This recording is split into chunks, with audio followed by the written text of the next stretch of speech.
What's going on, everybody? Baltmatrix here, and today we are taking a look at X-Transbots FIORAVANTI. Why yes, I am very good at bad Italian accents. The figure is packaged in its vehicle mode, and that's where we're going to start. The figure is a Ferrari 512, and this is an absolutely gorgeous vehicle mode.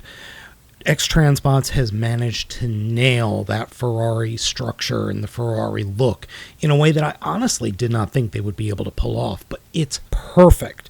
They even managed to get the little Ferrari badge at the very front of the hood. It's absolutely fantastic. The vehicle mode's not small either. Here it is next to Rodimus in Commander Class Alt mode. So it's just a smidge shorter than that figure in Alt mode. They're so good with the details, they even got the spiked hubcaps correct. It's wonderful. Robot kibble underneath is kept to a minimum. There's obviously a robot head right there, but otherwise, you really can't see any robot kibbly bits. Two of the accessories, I should say, are stored underneath, and then it comes with a third gun that's used in its assault mode. And the assault mode is exactly the same as the original Generation 1 assault mode. To transform into the assault mode, come to the very front and pop open the very, very front of the hood or bonnet and flip this piece around, being the guns, and push them in. Now, one thing, this isn't part of the assault mode, but there are these slots here. If you push them up, that is how you get the headlights to deploy. And the first time I did it, both of these headlights were covered in white powder. You could still see some on this headlamp or headlight. It's just the release agent from the mold. It had them stuck. I needed to use a flathead screwdriver and a lot of force to get them to initially pop up. And I also needed a lot of force in order to get this little bit of the hood to pop up as well. I ended up using a spudger for that. Otherwise, the rest of the figure's fine. Those were the two main problems I had. Come to the underside and unpeg the wings and then just fold them out. They don't really lock into place. They just kind of fold out there, and then we can reach up to the top of the hood the top of the vehicle mode.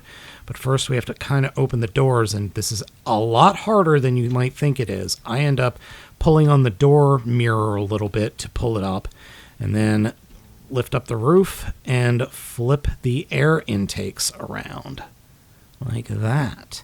And then bring it back down. And look, you can even fit a very tiny figure in there. I don't have a very tiny figure. A word of warning, these flaps right here and here do have a tendency to flop about. On my copy, at least. It's annoying, but not the end of the world. Combat, and here we have the attack mode. I've just got it sitting on like a boom arm because it doesn't come with a stand. There is a stand sold separately that you can fit right there. Unfortunately, there's nowhere else for a stand. Yeah, that's the original G1 attack mode. It works well. It's goofy as all get out, but it does work. In the attack mode, you can take one of the guns that the figure comes with and slot it in to the back of the vehicle mode. Now, with that gun comes with a blast effect that you can then use up top, and there is a blast effect for the front guns as well. So you've got this cool little shooty Autobot flying car thing. Yeah, I like that. I do. Only issue I have is the gun on the back is super wiggly on my copy. I have seen folks that have this figure where it's not wiggly, but mine is very, very wiggly. And no, there is nowhere I can peg it in. I've tried. Transformation into robot mode is not hard, thankfully. It is rather enjoyable, and there is a bit of moving pieces around and some panels, but it's nowhere near as bad as other third-party figures that I've gotten a hold of over the last few years. Heck, it's easier than a current Masterpiece figure, which is saying something. The transformation is kind of enjoyable.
I adore the way that FIORAVANTI looks in robot mode.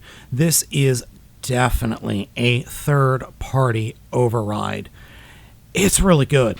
I mean, it's really good. Head sculpt, perfect. Tummy, perfect. Toes, I mean, they even got the toes right. As I said, the figure looks great. Absolutely fantastic. Except for the giant gaping hole in his back, I like it. I really do. Now, that's not to say that this figure isn't problem-free, because oh boy does it have some weird issues. And some of those weird issues have to do with the poseability. Head is on a swivel, and then it can look up all the way. I mean, look at that. It looks all the way up, and then look down.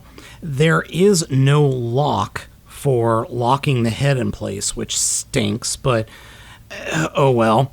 Shoulders are on swivels and hinges for inside and out.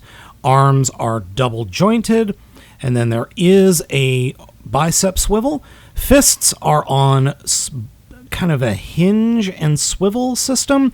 However, they do not lock into place. They constantly get pushed back up to the forearms, and the fingers flip out like that, and the thumb is independently movable as well, though the hands look very weird when they're not grabbing onto anything. You can't even really pull off a decent fist.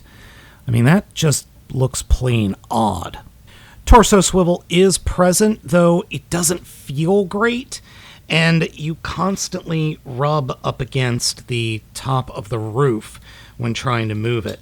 Now, I don't know if I've actually got this thing transformed correctly, because I've seen some other reviewers get a hold of this, and these little bits are supposed to slot into these gray bits here, but every time I try to get things lined up to do that, it doesn't work out. And it's supposed to, there's a little hinge or a little pin right here where my finger is that's supposed to slot in up there. But when I do get it up there, you see, you run into the problem where you're scraping against it with the metal butt. Legs can kick forward and can kick back with no problems. They can kick out as well with, oh, that does not sound good. Thigh swivel, bend at the knee, about 90 degrees. And then the feet move forward and back and side to side. Again, we have the issue with things not pegging in. There's nothing pegging this bar into place. And the screws. I have transformed this thing a couple of times. All the screws in the legs are now loose. And I have to, every time I transform it, grab a screwdriver and tighten up 1, 2, 3 screws. If I don't, the figure won't stand up. Another bit of annoyance is that these tummy sections don't lock into place. Every time I pick up the figure by the middle, the tummy collapses partially. And then it's a real pain in the butt to get them back out. The other issue I have is the figure feels weird. And I think that's just because of the casting process for the plastic and the metal. When I first got the figure, it had this weird film all over it, and I had to use a thing of canned air to spray it off, and it was weird. I wish I took a picture of it. Even with the joint issues that I have with this figure, it's very poseable.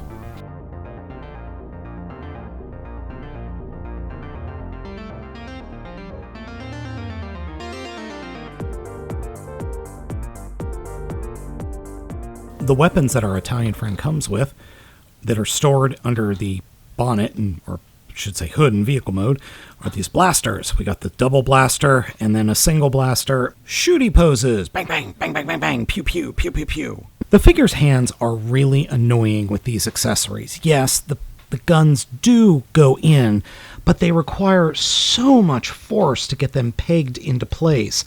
And on the right hand, it falls out of the peg very easily. The left hand is better. You can see, well, no, you can't see because I'm not zoomed in. You can see the slot that you peg the guns into. And it just, it's yet another black mark on the figure.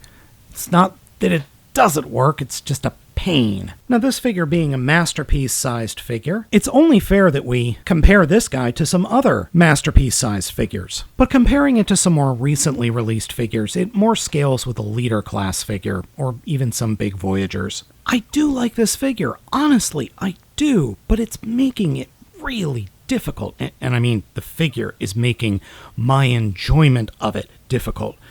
Every time I pick the figure up, the legs go wonky, the feet connectors get weird, the belly moves out of place, and these stupid wings on the sides of the arms fall out of place. And, oh, I forgot to push that back up. Also, during the course of this review, I have had to break out the screwdriver multiple times to fix the joint issues or tighten the screws in the different parts of the legs. And it's developed a new issue during the course of shooting this review. The hips are much too loose now. They squeak a lot louder also. So there is that. Oh, and these pins have become much more loose as well. And that's just in the hour or so I've been shooting this review. Man, X-Transbots, you are making... You're making it real hard to want the rest of the Omnibots. I'm going to say that. And I pre-ordered all 3 Omnibots what feels like 2.5 years ago. And we only just got this one at the end of 2023, and here it is the middle, or almost, oh geez, it's way into 2024. So I've had this for a while. But then again, I've heard nothing from X-Transbots about Camshaft and the other guy. I can never remember who the other guy is. Anyway, I'm going to pick them up. I am going to pick them up because I want to have all the Omnibots. Now, if you're not a fan of the Omnibots, this guy has like 4 different repaints. So pick one of those. I'm sure you'll like them. They're all the same, car mold, but it's different versions of that car. It's an okay figure, but it's got problems. And I think I'm just going to keep it in vehicle mode because I really, really, really love this thing's vehicle mode. The robot mode, it's not bad. It looks okay, except when you start messing with it, the magic disappears. All right, folks, let me know what you think of FIORAVANTI down in the comments. Thank you all for watching. I have been Baltmatrix, and I will catch you all next time.